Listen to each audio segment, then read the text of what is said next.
बंसी विभूषित करान नवनीत दाभा पीतांबर गरुड़ बिंब पूर्णे सुंदर कृष्णा परम किमपि तत्त्वमहं जाने।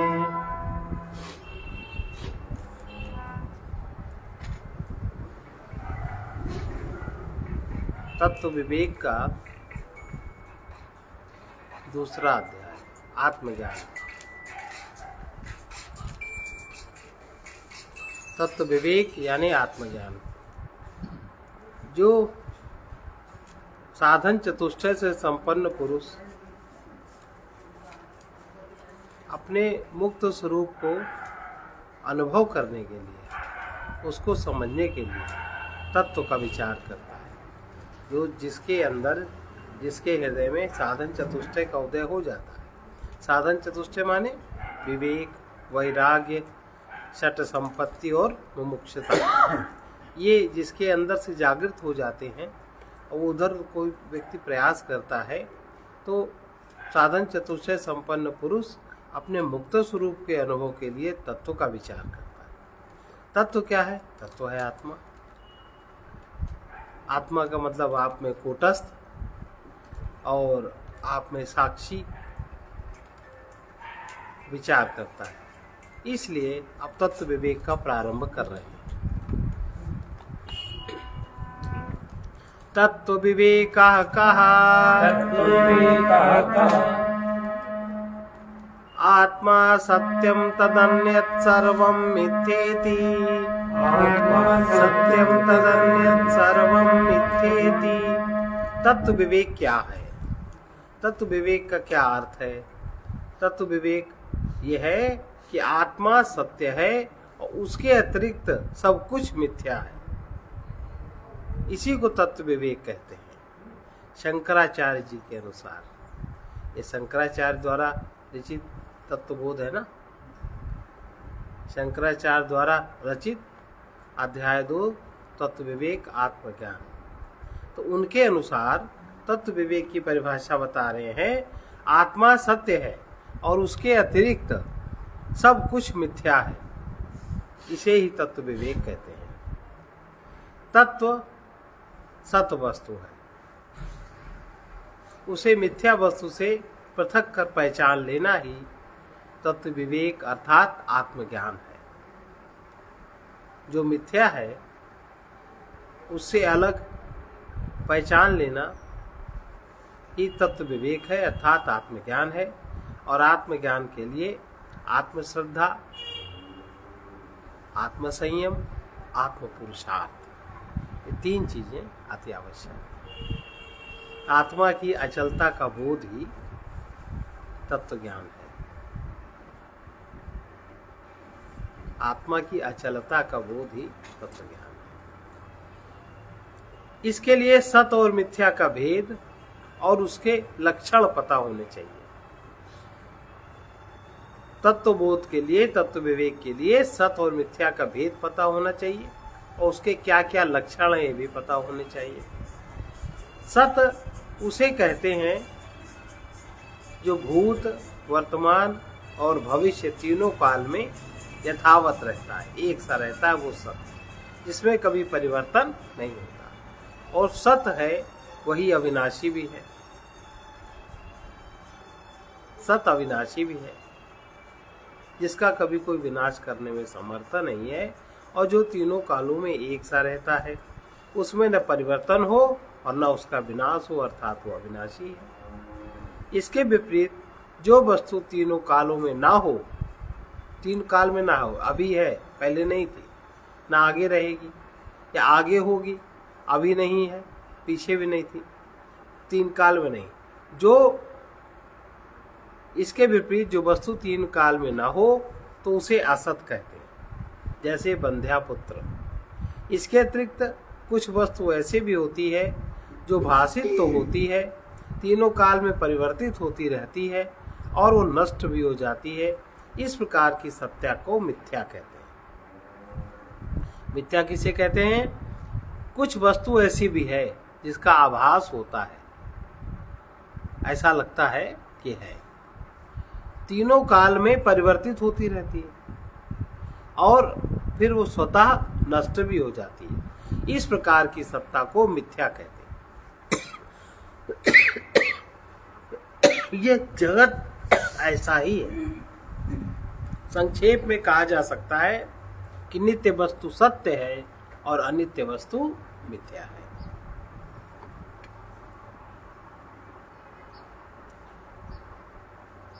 नित्य वस्तु एकम ब्रह्म तद व्यतिरिक्तम सर्वम अनित्यम। नित्य वस्तु एक ब्रह्म है और उसके अतिरिक्त सब कुछ अनित्य है। यहाँ ब्रह्म के स्थान में आत्मा कहकर उसे सत्य अर्थात नित्य कहते हैं और उसके अतिरिक्त सब कुछ मिथ्या अर्थात अनित्य कहा। आत्मा और ब्रह्म एक ही है। आगे हमें समझ में आएगा।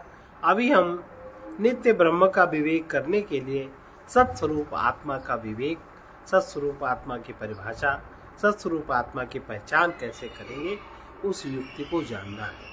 अज्ञान के कारण हम शरीर आदि को ही अपने को आपको आत्मा समझते हैं। इस अज्ञान को दूर करना, आत्म विवेक करना ही तत्व विवेक। इस अज्ञान को दूर करना, आत्मज्ञान धारण करना, आत्म विवेक धारण करना ही तत्व विवेक कहलाता है। अब आत्मज्ञान यानी आत्मा कहा। आत्मा क्या है? स्थूल सूक्ष्म कारण शरीराद व्यतिरिक्ता। सूक्ष्म कारण शरीराद व्यतिरिक्ता।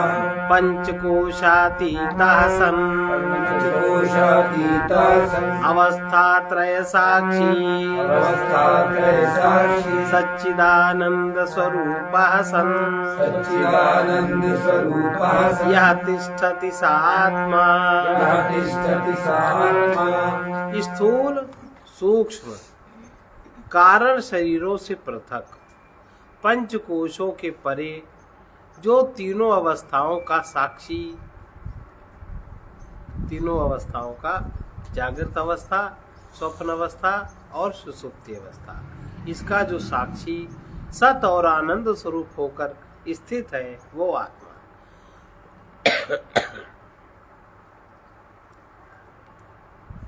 फिर से देखें, स्थूल सूक्ष्म कारण शरीरों से जो पृथक, पंचकोशों के परे, जो तीनों अवस्थाओं का साक्षी सत और आनंद स्वरूप होकर जो स्थित है वो आत्मा है। आत्मा अपना स्वरूप है। अपना स्वरूप अपने से कभी अलग नहीं हो सकता। यह सत चित आनंद स्वरूप है। सत चित आनंद स्वरूप है। सत का अर्थ है अविनाशी, चित का अर्थ है निर्विकार और आनंद का अर्थ है निर्विषय। ये जो अपना स्वरूप है वो अविनाशी है यानी सत है, वो निर्विकार है, उसमें किसी तरह कोई विकार नहीं होता यानी वो चित है, और वो आनंद स्वरूप है यानी निर्विषय है। विषयों के आनंद से उसका कुछ भी लेना देना नहीं। ये सत चित और आनंद स्वरूप, ये इसका स्वरूप है। शरीर आदि हमसे पृथक अनात्मा है, फिर भी भ्रम से हम उसमें आत्मभाव का अनुभव करते हैं कि मैं शरीर हूँ, मैं मन हूँ, हम कुछ नहीं जानते, यही सब तो अनुभव करते हैं। ये आत्मभाव का अनुभव अपने को देह को लेके अनुभव होता है। जब तक हम विचार नहीं करेंगे इसी भ्रम में पड़े रहेंगे। इस भ्रम के लिए हम ही को विचार करना पड़ेगा, और ये विचार कोई परमात्मा नहीं देगा, कोई भगवान नहीं देगा, कोई देवता नहीं देगा, कि कोई भी ये चीज दूसरे को ट्रांसफर नहीं की जा सकती। इसके लिए आत्म पुरुषार्थ, आत्म श्रद्धा और आत्म संयम, इन तीनों चीजों को धारण करके, इसके लिए जब तक हम आत्म पुरुषार्थ नहीं करेंगे तब तक ये बात हमें समझ में नहीं जाने वाली। इसी भ्रम में पड़े रहेंगे। यही भ्रम हमारे लिए कर्म बंधन का कारण भी बना हुआ है। विवेक विचार से विवेक में विचार से आत्मा को अनात्मा से अलग कर ये भ्रम दूर किया जा सकता है। आत्मा का लक्षण समझ लें, अनात्मा का लक्षण समझ लें, और फिर हम आत्मा को अलग करके समझ लेंगे, अनात्मा को अलग समझ लेंगे। इसके लिए आत्मा के लक्षण और अनात्मा के लक्षण अलग रूप से, पृथक रूप से स्पष्ट ज्ञात होने चाहिए। उन्हीं लक्षणों की सहायता से आत्मा अनात्मा का भेद कर उनको पहचाना जा सकता है। इसीलिए लक्षणों सहित उनकी पहचान आगे बताई जाएगी। सामान्य रूप से आत्म विवेक के लिए 3 प्रक्रियाएं अपनाई जाती हैं, 3 तरह की विधियां अपनाई जाती हैं। सर्वप्रथम स्थूल सूक्ष्म कारण शरीरों को अनात्मा समझकर उसके अतिरिक्त जो अपनी सत्ता उपलब्ध होती है उसे ही आत्मा जाना जाता है। सबसे पहली बात,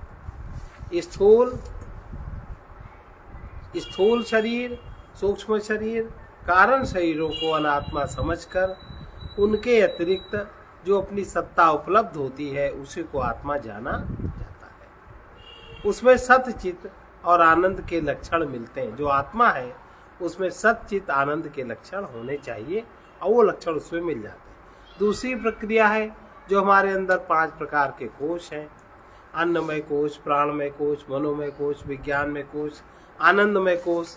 इन 5 कोशों से परे जाकर हम अपने स्वरूप को साक्षात करते हैं। ये 5 कोश हम नहीं हैं। किस प्रकार हम नहीं हैं? 5 कोशों को अलग देखते हुए, साक्षी होकर देखते हुए हम अपने स्वरूप में ही जाकर ठहरते हैं, तभी तो हम देख पाते हैं। यहाँ पर भी आत्मा के तीनों लक्षण हमें अनुभव में आने लगते हैं, सच्चित और आनंद। सत्य माने अविनाशी, चित्त माने निर्विकार और आनंद माने निर्विषय। ये तीनों लक्षण हमें समझ में आने लगते हैं। अब तीसरी प्रक्रिया है कि जागृत अवस्था, स्वप्न अवस्था, सुषुप्ति अवस्था की 3 अवस्थाओं पर विचार करते हैं। हम जागृत अवस्था में रहते हैं, जागृत अवस्था की हम हर चीज़ अनुभव करते हैं। हम जानते हैं अनुभव करता अलग है और जो घटना घट रही, जो हो रहा वो अलग है। स्वप्न अवस्था में जब हम जाते हैं, स्वप्न अवस्था में आधा अहंकार जागृत होता है, आधा अहंकार सुप्त होता है। सुषुप्ति अवस्था में पूरा अहंकार सुप्त होता है। तो स्वप्न अवस्था में भी जब हम स्वप्न देखते हैं तो स्वप्न दृष्टा देखने वाला अलग होता है और स्वप्न की रील अलग होती है। इसी प्रकार से सुषुप्ति अवस्था में भी कि हम सुषुप्ति अवस्था को अनुभव करने वाले अलग होते हैं और सुषुप्ति अवस्था में जो अज्ञान छा जाता है वो अलग होता है। तीसरी प्रक्रिया में जागृत स्वप्न सुषुप्ति की 3 अवस्थाओं पर विचार किया जाता है। इन अवस्थाओं का साक्षी अपना स्वरूप आत्मा ही है। आत्मज्ञान कराने के लिए उपनिषदों में यही 3 प्रक्रियाएं अपनाई गई हैं। अब आगे बता रहे हैं शरीर त्रय माने 3 प्रकार के शरीर। वो 3 प्रकार के शरीर क्या है? आत्मा इन तीनों शरीरों से भिन्न है। स्थूल सूक्ष्म कारण शरीराद व्यतिरिक्ता, पहली परिभाषा बता रहे हैं। आत्मा तीनों शरीरों से भिन्न है, अभी हम लोगों ने समझा भी। इसलिए आत्मा को पहचानने के लिए 3 शरीरों के गुण, उनके लक्षण जानकर उन्हें अपने से अलग समझना होता है, अलग करके समझना होता है, साक्षी होकर उसको देखना होता है और ध्यान में उसको धारण करना होता है। तीनों शरीर है, स्थूल शरीर, सूक्ष्म शरीर, कारण शरीर। पहले स्थूल शरीर की पहचान बता रहे हैं। ये पहचान अपने शरीर में देखनी चाहिए। स्थूल शरीर, स्थूल शरीरम किम, स्थूल शरीर क्या है?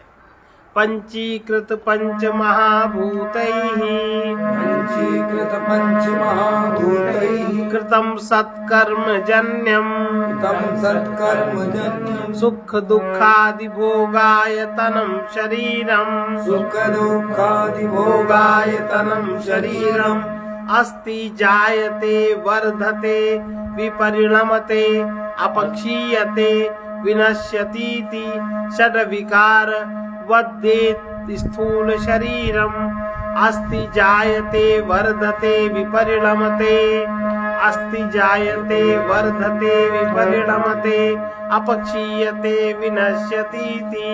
अपक्षीयते विनश्यति। षड् विकार वदेत् षड्विकार वदे तत् स्थूल शरीरम, विकार वदे तत् स्थूल शरीरम। ये स्थूल शरीर क्या है? पंचीकृत पंच महाभूतों से निर्मित पंचीकृत पंच महाभूत। पंचीकरण की एक प्रक्रिया है, जिस प्रकार से शरीर बनता है ये आगे बताई जाएगी।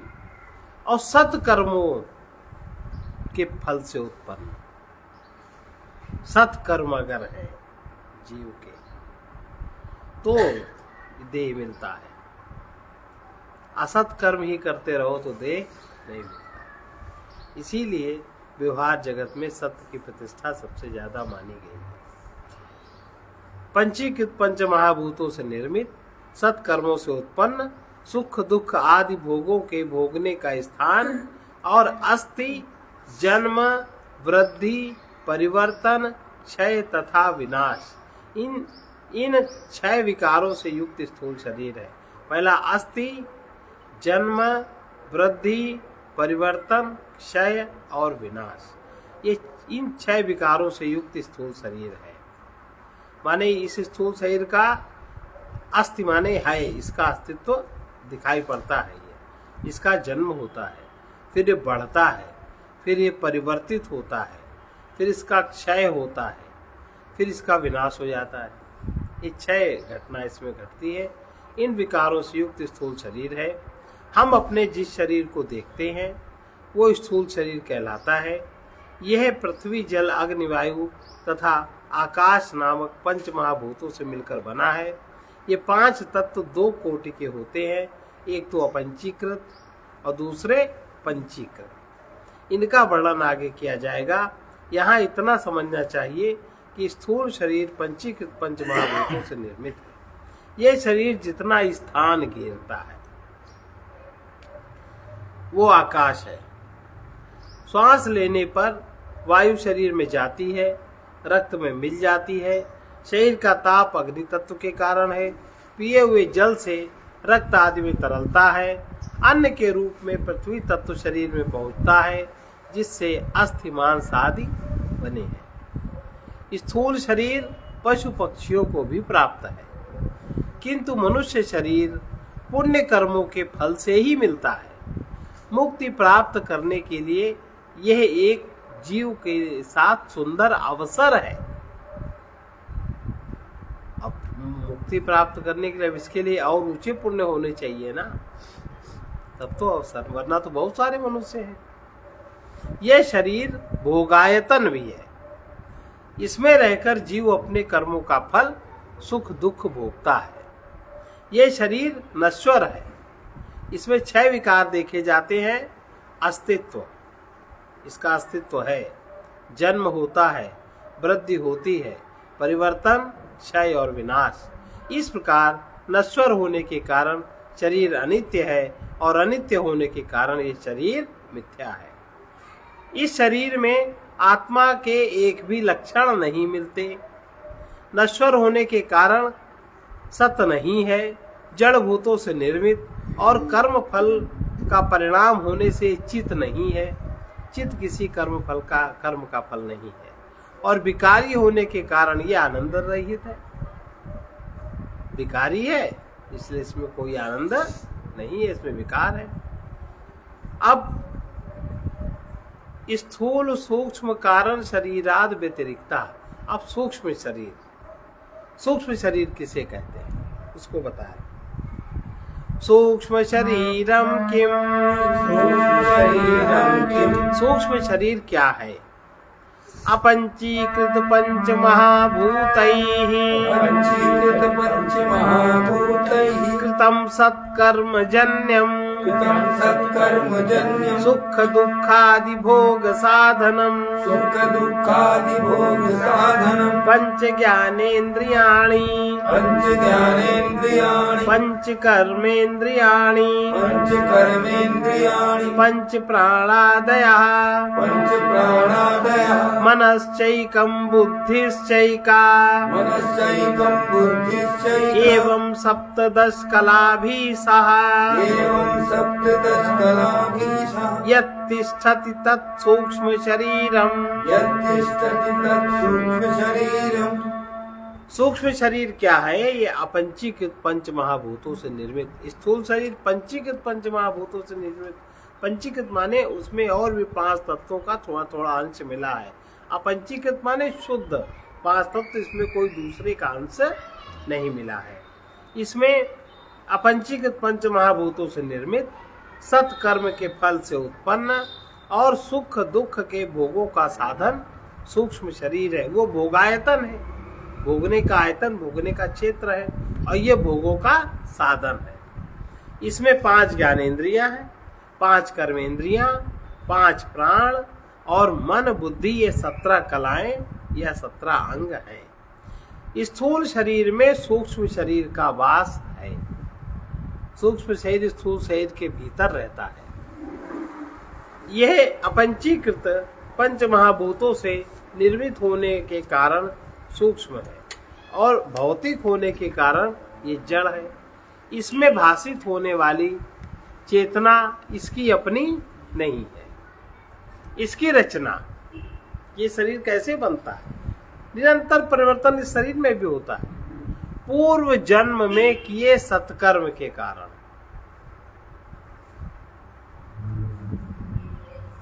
पूर्व जन्म में किए सत्कर्म के कारण इसकी रचना होती है।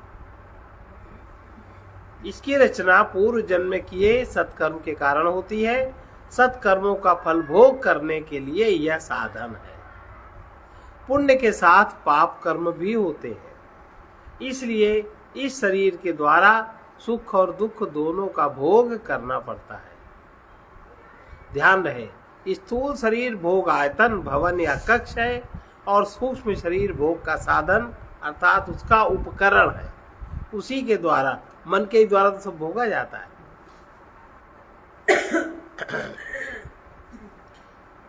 सूक्ष्म शरीर में इंद्रियां, प्राण और मन बुद्धि आते हैं। इनको स्थूल शरीर से पृथक समझना चाहिए। स्थूल शरीर में इनके गोलक या ठिकाने हैं जहां स्थित रहकर ये शरीर को चलाते हैं। इंद्रियों आदि का वर्णन कर रहे हैं। 5 ज्ञानेंद्रियां कौन कौन सी हैं? श्रोतम त्वक चक्षुः, श्रोतं त्वक् चक्षुः, रसनाघ्राणम इति रसनाघ्राणमिति पंच ज्ञानेन्द्रियाणि। पंच ज्ञानेन्द्रियाणि। कान, त्वचा, नेत्र, जिह्वा और नासिका, ये 5 ज्ञानेंद्रियां हैं। कर्ण आदि 5 इंद्रियों से बाह्य जगत का ज्ञान प्राप्त, इन ज्ञानेंद्रियों से बाह्य जगत का ज्ञान प्राप्त होता है, इसलिए इन्हें ज्ञानेंद्रियां कहते हैं। ये सूक्ष्म रूप है। स्थूल शरीर के गोलकों में इनका वास रहता है। इन सब इंद्रियों का एक एक देवता है। ये इंद्रियां स्वतंत्र नहीं है, ना आप इनको स्वतंत्र रूप से उपयोग कर सकते हो। आपको बड़ा भ्रम है। इन इंद्रियों का एक एक देवता है। वो देवता क्या है? श्रोत्रस्य दिग्देवता, श्रोत्रस्य दिग्देवता, त्वचो वायुः, त्वचो वायुः, चक्षुषः सूर्यः, चक्षुषः सूर्यः, रसनाया वरुणा, रसनाया वरुणः, घ्राणस्य अश्विनौ, प्राणस्य अश्विनौ, इति ज्ञानेन्द्रिय देवता। इति ज्ञानेन्द्रिय देवता। कान के देवता दिक् है। दिक् माने दिशाएं, जो दिशाओं का देवता है, जो दिशाओं को नियमन करते हैं उन्हें दिक् देवता कहते हैं। त्वचा के देवता वायु है, चक्षु का सूर्य है, जिह्वा के वरुण हैं और नासिका के अश्विनी कुमार हैं। ये ज्ञानेंद्रियों के देवता है।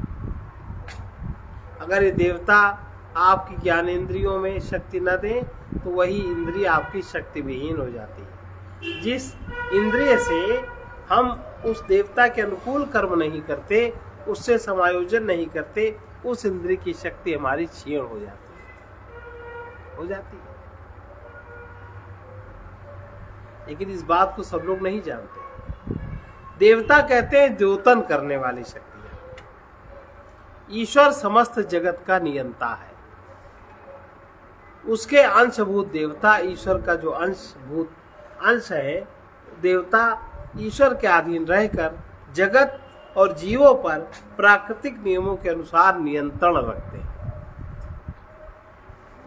ये देवता हमारे अंदर व्यष्ट रूप से और बाहर जगत में समष्टि रूप में प्रकृति के किसी विशेष नियम का संचालन करते हैं।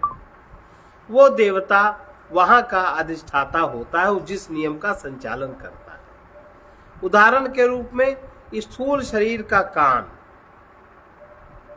और उसका छिद्र आदि जड़ गोलक है। उसमें स्थित क्रिया शक्ति प्राण है, जिसके द्वारा शब्द तरंगे कान के पर्दे से मस्तिष्क तक पहुंचती हैं, और उसके साथ विद्यमान रहने वाला चेतन तत्व ही प्राण, शब्द और शरीर कान की उपाधि से देवता है। फिर से देखें, उदाहरण बता रहे हैं।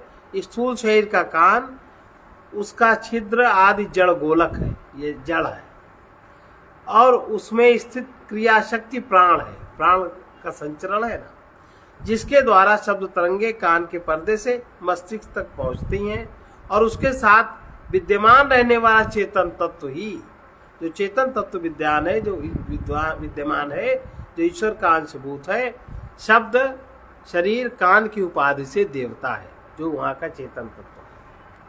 इन सब के सहयोग से हम शब्द ग्रहण करते हैं। कान का देवता दिक् या आकाश है। बाहर समस्त आकाश में व्याप्त चैतन्य आकाश की उपाधि धारण कर दिक् देवता है। चैतन्य आकाश जो है, ये भी तो चैतन्य धारण करे, दिक् देवता है। उसी का एक अंश कान में स्थित होकर हमें शब्द सुनने में सहायता करता है। यही नियम अन्य इंद्रियों के साथ है, ऐसा समझना चाहिए। ईश्वर और उसके अधीनस्थ इन देवताओं का वर्णन ईश्वर के प्रसंग में आगे आएगा। अन्य जो देवता है आगे करेंगे। अब इसका कार्य, इंद्रियों का कार्य क्या है? श्रोतस्य विषयः शब्द ग्रहणम्, त्वचो विषयः स्पर्श ग्रहणम्, चक्षुषो विषयः रूप ग्रहणम्, रसनाया विषयः रस ग्रहणम्, घ्राणस्य विषयः गंध ग्रहणम् इति। कान का विषय शब्द ग्रहण करना, त्वचा का विषय स्पर्श ग्रहण, चक्षु का विषय रूप ग्रहण, जिह्वा का विषय रस ग्रहण, नाक का विषय गंध ग्रहण। सभी ज्ञानेंद्रियों के कार्य क्षेत्र बटे हुए हैं। एक ज्ञानेंद्रिय दूसरे ज्ञानेंद्रिय के कार्य में कोई हस्तक्षेप नहीं करती, वे अपने ही क्षेत्र में कार्य करती हैं। इसलिए 5 ज्ञानेंद्रियों के लिए विषयों के क्षेत्र भी 5 है। 5 विषय हैं। वे विषय हैं शब्द, स्पर्श, रूप, रस और गंध। इंद्रियां इन विषयों को मस्तिष्क तक पहुंचाती हैं और वहां से वे मन और बुद्धि में पहुंचते हैं। अब कर्मेंद्रियां, 5 कर्मेंद्रियां कौन सी हैं? अभी ज्ञानेंद्रियां बताई, अब कर्मेंद्रियां। वाक् पाणिपाद पायूपस्थानी, पाणिपाद पायूपस्थानी इति पंच कर्मेंद्रियाणि, इति पंच कर्मेंद्रियाणि। वाक् माने वाणी, हाथ, पैर, गुदा और उपस्थ, ये 5 कर्मेंद्रियां हैं। कर्म करने के लिए 5 इंद्रियां हैं। इनसे 5 प्रकार के कर्म किए जाते हैं। जिस हाथ से हम लेने देने या लिखने का काम करते हैं, यह स्थूल शरीर का एक भाग है। इसी में हस्तेंद्रिय वास करती है। उसके काम करने पर स्थूल शरीर का ये अंग काम करता दिखाई देता है। हस्त इंद्रिय सूक्ष्म शरीर का अंग है। इसी प्रकार अन्य इंद्रियों को भी समझना चाहिए। ज्ञानेंद्रियों की भांति इन कर्मेंद्रियों के भी अपने अपने देवता हैं।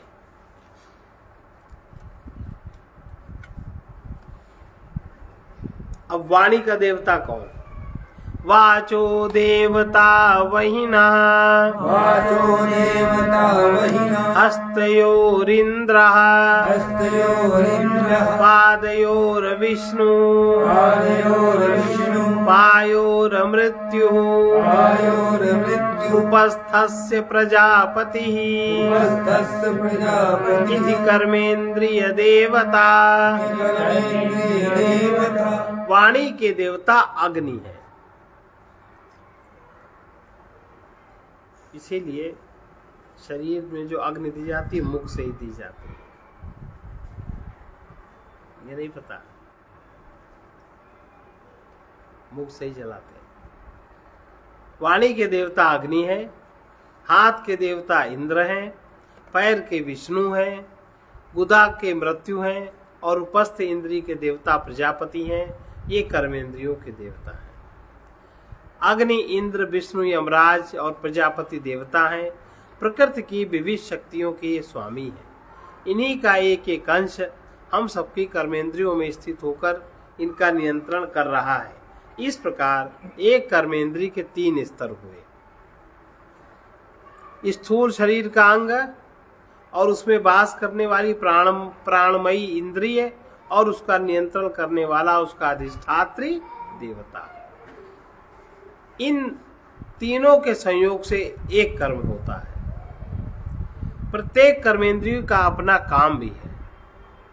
वाचो विषयः भाषणम्, वाचो विषयः भाषणम्, पाणयोर्विषयः वस्तुग्रहणम्, पाणयोर्विषयः वस्तुग्रहणम्, पादयोर्विषयः गमनम्, पादयोर्विषयः गमनम्, वायोर्विषयः मलत्यागः, वायोर्विषयः मलत्यागः, उपस्थस्य विषयः आनन्द इति। उपस्थस्य विषयः आनन्द इति। वाणी का विषय भाषण करना, बोलना। हाथ का विषय काम वस्तु ग्रहण करना, लेना और देना। पैर का चलना, गुदा का मल त्याग करना, उपस्थ का विषय प्रजनन सूत्र। कर्मेंद्रियों के कर्म ही उनके विषय है। वाणी एक कर्मेंद्रिय है, उसके द्वारा बोलने का काम होता है। हाथ दूसरी कर्मेंद्रिय है, उसके द्वारा कोई वस्तु पकड़ते हैं। इसी प्रकार अन्य इंद्रियों के भी अपने अपने कार्य हैं। सूक्ष्म शरीर में 5 ज्ञानेंद्रियां, 5 कर्मेंद्रियां, 5 प्राण, मन और बुद्धि बताए गए हैं। इनमें से ज्ञानेंद्रियां और कर्मेंद्रियों का वर्णन यहाँ कर दिया गया। प्राण, मन और बुद्धि का वर्णन यहाँ नहीं है, वो आगे होगा। उसका विवरण जब पंचकोश आएगा उसमें कर दिया जाएगा। अब कारण शरीर का वर्णन कर रहे हैं। कारण शरीर क्या है? कारण शरीर, कारण शरीरम किम, कारण शरीरम किम, कारण शरीर क्या है? अभी तक सूक्ष्म शरीर का वर्णन हुआ, अब कारण शरीर क्या है? अनिर्वाच्यानाद्य विद्या रूपम, अनिर्वाच्यानाद्य विद्या रूपम, शरीरद्वस्य कारण मात्रम, शरीरद्वस्य कारण मात्रम, सत्स्वरूपा ज्ञानम, सत्स्वरूपा ज्ञानम, निर्विकल्पक रूपम, निर्विकल्पक रूपम, यदस्ति तत्कारण शरीरम, यदस्ति तत्कारण शरीरम। कारण शरीर क्या है? जो अनिर्वाच्य है, जिसको आप वाणी से वर्णन नहीं कर सकते, अनादि है, कब से ये शुरू हुआ इसका कुछ पता नहीं, अविद्या रूप है। 2 शरीरों का कारण मात्र कहते हैं। 3 शरीर हैं, स्थूल शरीर, सूक्ष्म शरीर, कारण शरीर। कारण शरीर सूक्ष्म का कारण है, इसलिए उसे कारण शरीर कहते हैं। सूक्ष्म और स्थूल शरीर उसके कार्य हैं। कारण से उत्पन्न कार्य नष्ट होने पर कारण में ही लीन हो जाता है। जैसे मिट्टी रूप कारण से घड़ा रूप कार्य उत्पन्न होता है और घड़ा नष्ट होने पर मिट्टी में ही लीन हो जाता है। सब लोगों का कारण शरीर एक समान नहीं होता, इसलिए सबकी बुद्धि भी एक समान नहीं होती। स्त्री पुरुष कीट पतंग और पशु पक्षियों के नाना रूप शरीरों का हेतु कारण शरीर ही है। इसलिए शरीर द्वयस्य कारण मात्रम अविद्या रूपम, यह शरीर अविद्या रूप है। अविद्या का अर्थ है सत्स्वरूप अज्ञान। अपना सत्स्वरूप आत्मा है, उसका अनुभव न होना ही अज्ञान है, जिसे अविद्या कहते हैं। आत्मा तो अनादि अनंत नित्य है, किंतु अविद्या इस कोटि की नहीं है। वो अनादि तो है, किंतु अविद्या अनंत नहीं है। विद्या के प्रकाश में अविद्या नष्ट हो जाती है। अनिर्वाच्य उस वस्तु को कहते हैं जो न तीनों कालों में सत हो और न आकाश कुसुम के समान असत हो। ऐसी वस्तु को मिथ्या भी कहते हैं। गहन निद्रा में जब अपना पराया कुछ भी ज्ञात नहीं होता, यही अविद्या है। इसमें किसी द्वैत का बोध न होने के कारण इसे निर्विकल्पक रूप कहा जाता है। जागृत और स्वप्न अवस्थाओं में नानात्व अर्थात विकल्प देखा जाता है। इसे अधिक स्पष्ट रूप से समझने के लिए 3 अवस्थाओं का विचार करना चाहिए। उसका वर्णन आगे किया जाता है। अब 3 अवस्थाएं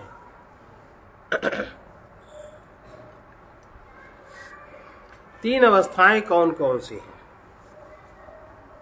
अवस्था त्रयम् किम, जागृत स्वप्न सुषुप्ति अवस्था। 3 अवस्थाएं कौन है? जागृत स्वप्न और सुषुप्ति ही 3 अवस्थाएं हैं। हम सब अपने अनुभव से जानते हैं कि जागने और सोने की 2 अवस्थाएं हैं। जागने पर हम बाह्य जगत का अनुभव करते हैं और उसमें व्यवहार भी करते हैं। सोने पर हमारा संबंध बाह्य जगत से टूट जाता है। निद्रा की 2 अवस्थाएं हैं, एक स्वप्न रहित अर्थात सुषुप्ति और एक स्वप्न सहित। इस प्रकार 24 घंटे हम इन्हीं 3 अवस्थाओं में विचरण करते हैं। इन 3 अवस्थाओं का संबंध हमारे 3 शरीरों से किस प्रकार है, उसका वर्णन बता रहे हैं। जागृत अवस्था जागृत अवस्था क्या है? श्रोत्रादि ज्ञानेन्द्रियैः शब्दादि विषयश्च ज्ञायते इति यत् सा जागृत अवस्था स्थूल शरीराभिमानी आत्मा विश्व इत्युच्यते। जागृत अवस्था क्या है? जिस अवस्था में श्रोत आदि ज्ञान इंद्रियां शब्द आदि विषयों को ग्रहण करती हैं, उसे जागृत अवस्था कहते हैं। इस समय आत्मा स्थूल शरीर अभिमानी होकर विश्व कहलाता है। आत्मा अशरीरी है, उसका कोई भी शरीर नहीं है। अविद्या में इसका ज्ञान नहीं होता, मानो आत्मा अविद्या रूपी कारण शरीर से आवृत हो गया है। ये कारण शरीरधारी आत्मा जब सूक्ष्म और स्थूल शरीर से तादात्म्य करता है तो वो तीनों शरीरों से युक्त होता है।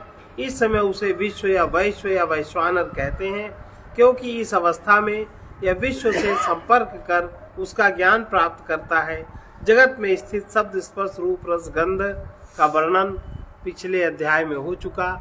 उन्हें हम स्रोत त्वक नेत्र रसना और घ्राण से ग्रहण करते हैं, पंच विषयों का ग्रहण। जिस समय यह व्यापार होता है उसे जागृत अवस्था कहते हैं। स्वप्नवस्था केति चेत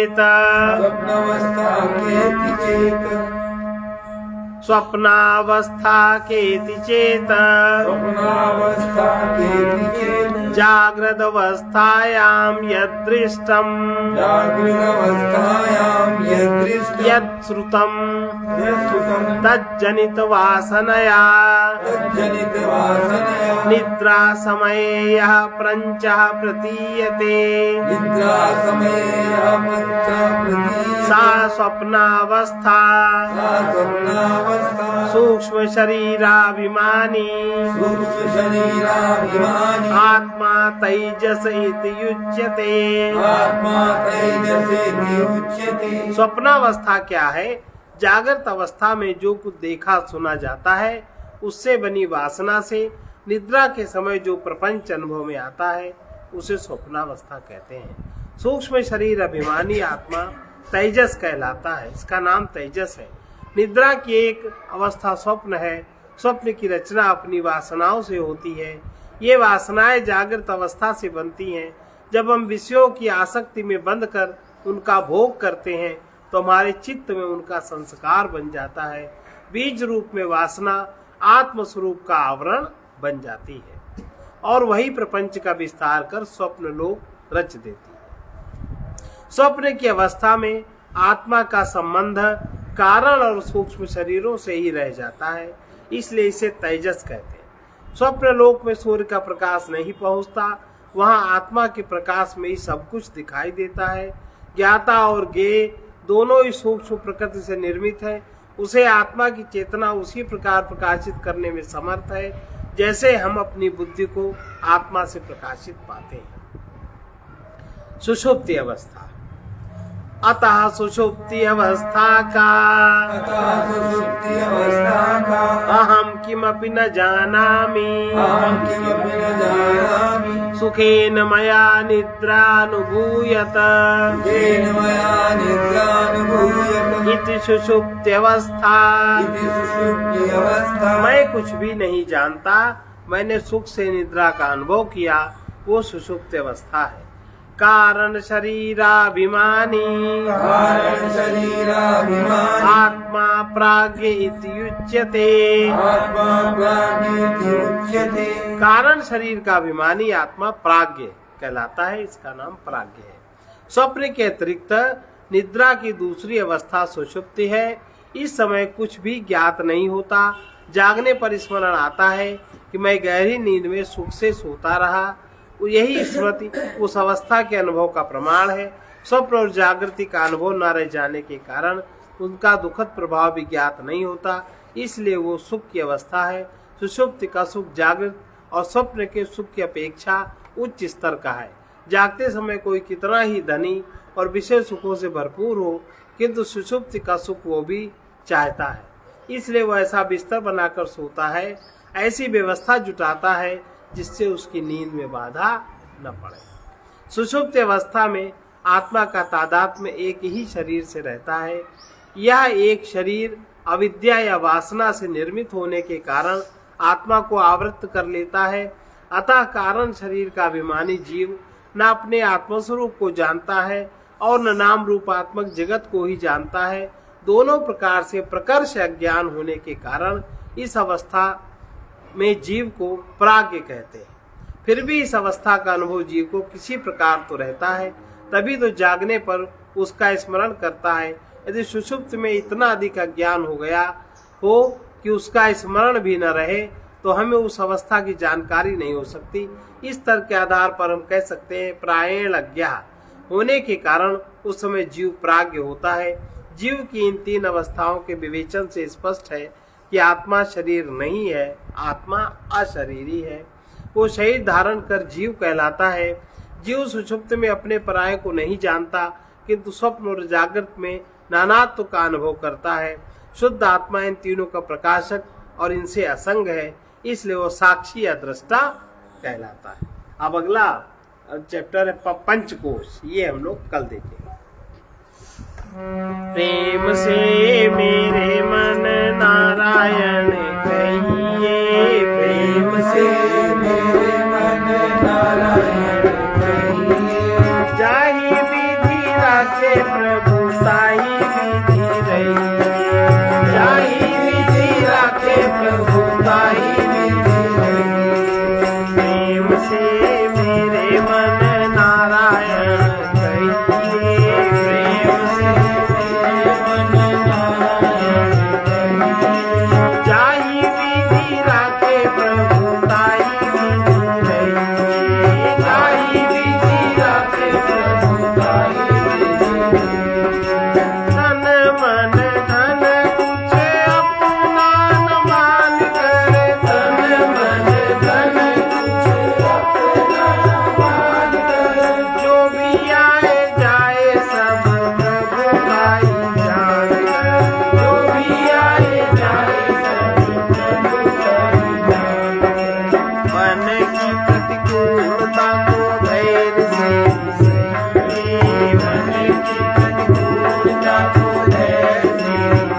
जाहि विधि राखे प्रभु ताहि विधि रहिए।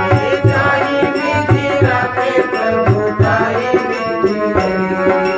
प्रेम से मेरे प्रभु नारायण कहिए। प्रेम से मेरे मन नारायण कहिए। जाहि विधि राखे प्रभु ताहि विधि रहिए। जाहि विधि राखे प्रभु ताहि विधि रहिए। बंधन दुखों की जड़ आत्मज्ञान है। बंधन दुखों की जड़ आत्मज्ञान है। आत्मज्ञान होता जब स्वयं में ज्ञान है। आत्मज्ञान होता जब स्वयं में ज्ञान है। ज्ञानी को धनवान भोग नहीं चाहिए। ज्ञानी को धनवान भोग नहीं चाहिए। जाहि विधि राखे प्रभु ताहि विधि रहिए। जाहि विधि राखे प्रभु ताहि विधि रहिए। प्रेम से मेरे मन नारायण कहिए। प्रेम से मेरे मन नारायण कहिए। जाहि विधि राखे प्रभु ताहि विधि रहिए। जाहि विधि राखे प्रभु ताहि विधि रहिए। चाह के त्याग में प्रेम ही समर्थ है। चाह के त्याग में प्रेम ही समर्थ है। चाह की पूर्ति का लोभ ही अनर्थ है। चाह की पूर्ति का लोभ ही अनर्थ है। जीवन प्रवाह है प्रेम से बढ़िए। जीवन प्रवाह है प्रेम से बढ़िए। जाहि विधि राखे प्रभु ताहि विधि रहिए। जाहि विधि राखे प्रभु ताहि विधि रहिए। ये प्रेम से मेरे मन नारायण कहिए। प्रेम से मेरे मन नारायण कहिए। जाहि विधि राखे प्रभु ताहि विधि रहिए। जाहि विधि राखे प्रभु ताहि विधि रहिए। प्रेम में सेवा की त्याग की शक्ति है। प्रेम में सेवा की त्याग की शक्ति है। प्रेम में परम गति विधि प्रभु भक्ति है। प्रेम में परम गति विधि प्रभु भक्ति है। प्रेम में पथिक नित्य समता हो गई है। प्रेम में पथिक नित्य समता हो गई है। जाहि विधि राखे प्रभु ताहि विधि रहिए। जाहि विधि राखे प्रभु ताहि विधि रहिए। प्रेम से मेरे मन नारायण कहिए। प्रेम से मेरे मन नारायण कहिए। जाहि विधि राखे प्रभु ताहि विधि रहिए। जाहि विधि राखे प्रभु ताहि संत वचन है प्रभु मेरे हैं और मैं प्रभु का हूँ। यह आस्था पूरी तरह दृढ़ हो जाने पर कर्तापन का अहंकार मिट जाता है। ये आस्था दृढ़ हो जाए तो कर्तापन का अहंकार मिट जाता है। मैंने ये किया, मैंने वो किया, तो कर्ता और भोक्ता, कर्ता होता विज्ञानमय शरीर में, बुद्धि में, और भोक्ता होता आनंदमय शरीर में।